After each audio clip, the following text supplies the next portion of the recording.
Fizbit Nimblewhistle knew two truths to be self-evident. First, that elves were supposed to do dignified things, compose poetry about dew, embroider oak leaves on cloaks, and speak in wistful sighs whenever a moon rose. Second, that nothing in the whole of Everlane Forest exploded with more enthusiasm than a reheated pixie kernel popcake inside a badly tuned microwave.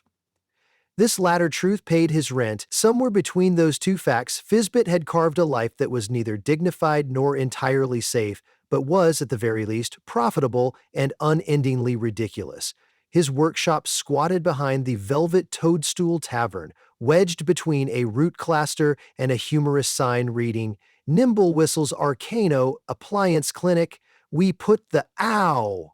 The phrase had been suggested by Beryl the Goblin copywriter after a three-mug brainstorming session. Fizbit kept it because people remembered pain and puns in equal measure. Every morning, the elf unlocked the warped green door, flipped the hand-painted, caution, spontaneous, glitter-possible plank, and inhaled the fragrance of ozone, burnt sugar, and questionable hope. On this particular moon-tilted Tuesday, a line had already formed. Clients clutched boxes that hissed, baskets that pulsed, and in one frightening case, a porcelain swan that intermittently giggled. The crowd's murmurs intertwined with the tavern's breakfast loot, producing a soundtrack best described as nervous Renaissance fair. Fizbit adjusted his magnifying monocle and addressed the masses with the confidence of an elf who owned 3 fire extinguishers and the phone number for the volunteer dragon brigade. "Good morning, my volatile victual enthusiasts," he chirped. "Remember, prior explosions are no reason for shame. They are merely loud learning experiences." First in line was Dame Honoria Sprattle, a halfling famed for simultaneously winning the Allvale Pie-Eating Championship and the Allvale Etiquette Cup.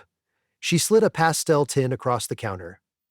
"It's my Nana's Sparkleberry Strudel bites," she whispered. "They're meant to emit a tasteful shower of stars at midnight feasts, but I put 6 in for a quick pre-lunch nibble," and she mimed a mushroom cloud with tiny, well-manicured hands. Her eyebrows, now asymmetrical, testified to the blast. Fizbit opened the tin, then snapped it shut as cerulean sparks spat at his nose. "Ah, volatile sugar matrix destabilized by uneven thermic waves," he nodded sagely. "Nana didn't account for the new 8-speed defrost function, did she?" Honoria blushed. Fizbit tapped a parchment form, scribbled strudel bites, category nasal conflagration, and handed her a claim ticket shaped like a tiny fire helmet. Before he could exhale, a sorcerer in robes patterned like crossword puzzles thrust forward a tottering plate. "Professor Quagmire of the semi-reputable College of Almost Elemental Arts," he announced. Just my marshmallow meteors were supposed to replicate a gentle meteor shower. Instead, they breached the conservatory roof, frightening my begonias."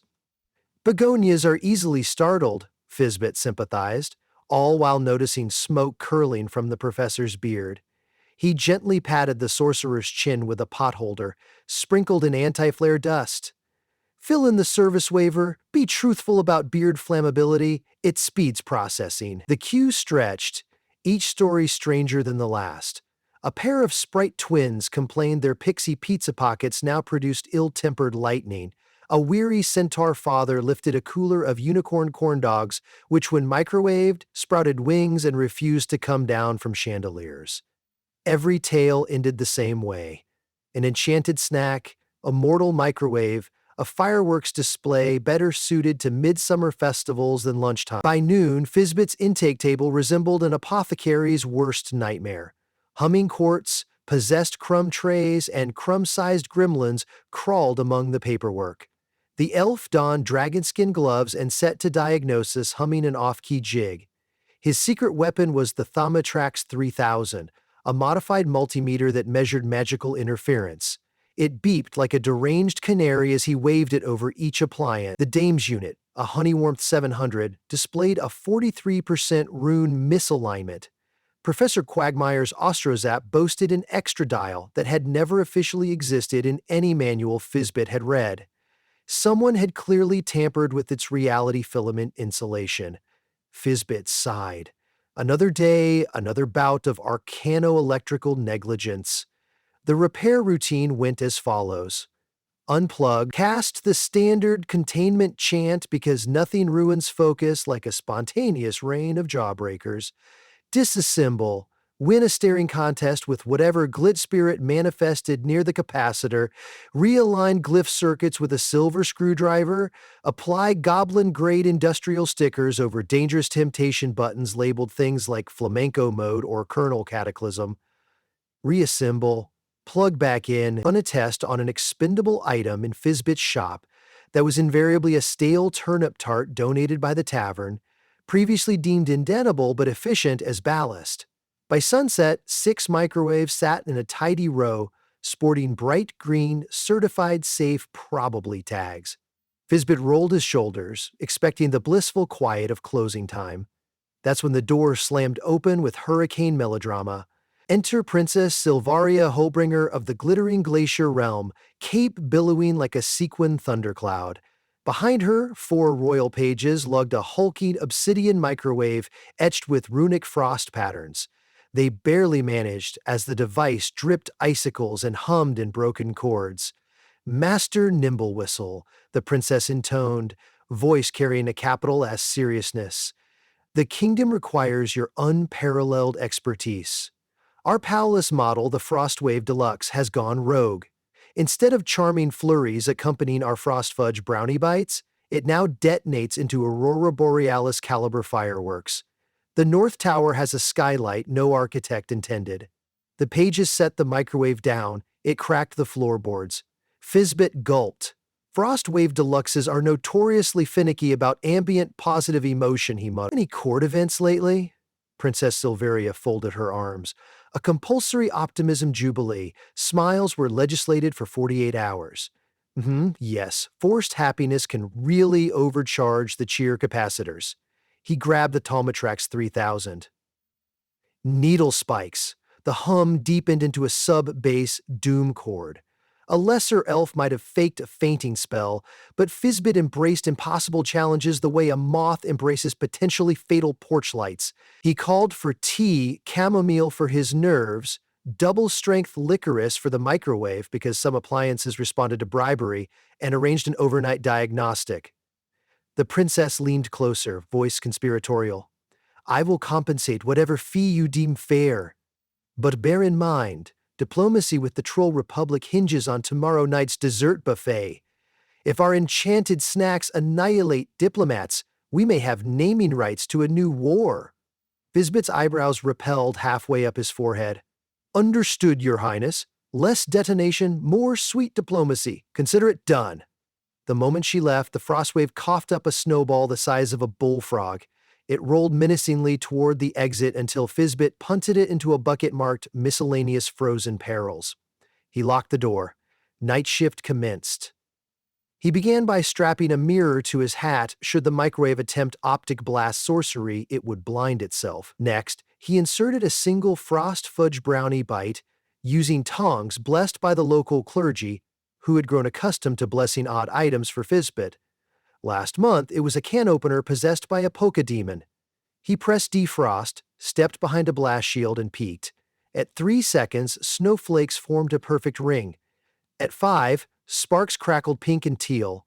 At 7, the brownie turned with Shakespearean tragedy into a tiny screaming comet. Fizbit slammed the stop button. The workshop darkened as the breaker tripped, followed by the disquieting hush of smothered magical hysteria. Diagnostic conclusion, he spoke into a quill recorder. Cheer capacitor saturated to 312%, empathy diode reversed polarity, and the gratitude damper shattered, no doubt during the jubilee of mandated smiles. Remedy: emotional grounding ritual plus circuitry overhaul. Most elves would attempt a complex exorcism. Fizbit brewed hot cocoa instead. He'd learned that microwaves, especially enchanted ones, mirrored their owners' moods. They didn't want rituals, they wanted to feel heard. Fizbit perched on a stool and addressed the Frostwave like a therapist. So, big guy, they forced everyone to be happy. That's rough. Do you want to talk about it? The microwave emitted a low whine, ejecting frost. Fizbit nodded empathetically. Right, toxic positivity, been there. My cousin insisted nature walks cure everything. I nearly froze to death in a blizzard of inspirational slogans. The Hume softened. He continued, weaving soothing frequencies into his words. Minutes passed. The frost wave trembled, then clicked open its door, releasing a puff of pearlescent steam. Magical. For, I am willing to cooperate. Fizbit seized the moment. He unscrewed the back panel, singing lullabies about realistic expectations. Inside, the cheer capacitor blinked alarming shades of chartreuse. He swapped it for a refurbished part from his salvage bin. A grounded humility capacitor. He patched cracked emotion conduits with dragon scale tape and implemented a failsafe. Whenever happiness exceeded safe levels, the microwave would instead dispense confetti coupons, redeemable for free therapy sessions at the tavern's resident counselor, Dr. Wobblewort. By dawn, the frost wave purred contentedly. Fizbit reheated a brownie. It emerged warm, gooey, and produced only a polite shimmer like someone shaking sequins off a tea towel. Success. But fate insisted on overtime. As Fizbit placed the fixed microwaves for pickup, a courier from the mayor barreled in.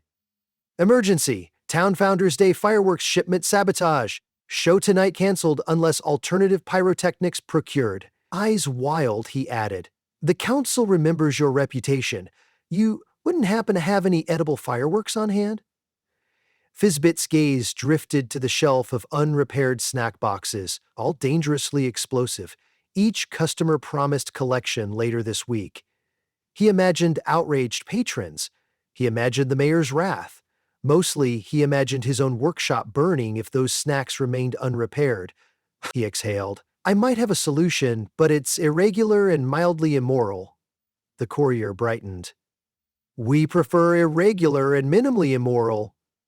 Fizbit lugged the boxes to the town square, briefing the mayor. We place enchanted snacks on this giant tray, synchronize their miscalibrated rune patterns, and trigger them via remote wave of positivity. They'll explode in coordinated bursts of flavor and color. Side effects? Sugary drizzle and emotional vulnerability. The mayor chewed his mustache. Sounds like a Founders Day miracle. Proceed. That afternoon, Fizbit enlisted volunteers, sprites, gnomes, one reluctant orc to arrange pixie pizza pockets, unicorn corn dogs, marshmallow meteors, and sparkleberry strudel bites in geometric spirals. He set the Frostwave Deluxe in the center as command unit. Its new humility capacitor would regulate detonation scale. Princess Silveria reappeared, aghast. Our snacks are part of a public spectacle? Fizbit bowed. Think of tonight as a stress test. Also a message. Even misfits have purpose. She weighed indignation against civic heroism and finally grinned. Very well, Master Nimblewhistle. Wow them. Night blanketed the square. Citizens gathered, muttering anticipation flavored with trepidation. Fizbit brandished the remote start rune, a mismatched pair of oven mitts stitched with runic circuitry. He lifted them skyward. 3, 2, 1. He clapped the mitts. A hush. Then, whomp! Sparkleberry strudel bites burst into spirals of lavender stars that tasted faintly of cinnamon delight. Marshmallow meteors streaked overhead, trailing vanilla comets. Pixie pizza pockets spun, projecting cheesy constellations that sizzled like crisp tambourines. Unicorn corn dogs unfolded rainbow wings, flapping gently before blooming into pastel chrysanthemums of glitter. The sky became a bakery of luminescent wonder. The crowd gasped, then cheered. Sugar-scented snow fluttered, dissolving on tongues, sparking spontaneous compliments among strangers. The mayor openly wept, citing civic pride and molten cheese in the same breath. The Frostwave Deluxe regulated each blast, ensuring spectacle without destruction. For once, forced happiness came not from decrees, but from genuine awe and countless calories, Fizbit observed, heart swelling beneath his smudged tunic. He glanced at Princess Silveria. She nodded, eyes shimmering like the light show above. He realized he'd accidentally invented the world's first therapeutic firework bake. The finale crescendoed, all remaining snacks combined into a single radiant phoenix made of peppermint sparks. Its sword circled the clock tower and dissolved into the words, Happy Founders Day. Please tip your repair elf. The square roared approval. Fizbit bowed repeatedly, forgetting to mind the confetti downpour until a unicorn corn dog stick poked his ear. He laughed, a bright, belly-deep sound uncharacteristic of delicate elves. Morning after, the workshop hummed with gratitude. Clients arrived to find their microwaves not only repaired, but newly festival famous. Dame Honoria declared that testimonials tasted better than strudel. Professor Quagmire insisted on naming a star after Fizbit, though he later discovered it was a street lamp. Even the Centaur father presented Fizbit with a coupon for 5 free hoof polishings, redeemable should you ever sprout hoofs. But it's the thought that counts. Princess Silveria visited last. She gifted him a royal endorsement scroll. By decree of the glittering glacier realm, Fizbit Nimble Whistle is henceforth court technician of emotional appliances. She added under her breath, the position comes with hazard pay and unlimited brownies. We'd like further research into morale-based snack artillery. Fizbit grinned. Your Highness, I promise, nothing except magnificent absurdity. She extended her hand. The elf, remembering faint etiquette lessons, pressed a gentle kiss to her knuckles. May your microwaves be ever humble, he said. When the door closed behind her, Fizbit slumped into his swivel chair. The shop for once was quiet. No popping, no hissing, only the soft tick of the wall clock, appropriated from the Pixie Pizza Pocket packaging. It still smelled of oregano. He allowed himself precisely 10 seconds of peace before a distant boom rattled teacups. A courier burst in, flustered. Emergency! The annual Goblin Goth Festival's toast-making ceremony went sideways. Singed top hats everywhere. Fizbit stood, cracked his knuckles, and flipped the closed sign to openish. He winked at the courier. Bring me their toaster and a crate of moody muffins. And maybe a fireproof umbrella? Comedy, after all, thrived on recurrence. And so did Fizbit Nimble Whistle Elf, microwave whisperer, accidental pyrotechnic chef. In Everlane Forest, dignity might be optional, but combustible snacks were a certainty, and business boomed as brilliantly as a frost fudge brownie finale streaking across the night sky.